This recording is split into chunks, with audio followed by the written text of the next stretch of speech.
Baba. Baba. Haya. Kama kawaida. Kuna habari gani? Habari mpya. Habari gani? Za kwa hapa. Hemba angalia kwa juu mtazamaji. Utaona bango kubwa. Limeandikwaje? Limeandikwa Rojabale Cosmetics. Yuko wapi huyu? Yupo Tanga. Korogwe? Korogwe hiyo, stendi ya zamani. Karibu sana. Karibu mtazamaji. Karibu sana, watu ni wengi. Watu ni kiko. Sasa hapa kwa Rojabale bwana sisi tunadili na vipodozi. Yes. Nywele. Yes. Mambo ya nini? Mambo ya vipodozi. Ngozi ni nini kwa Kiingereza? Ngozi. Student. Bado njoo. Student.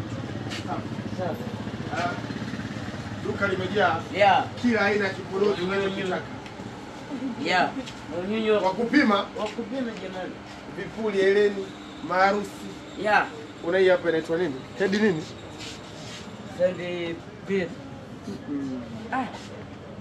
Kofia ya kuvaa kichwani. Hebu ngoja. Mambo kwa ushahidi.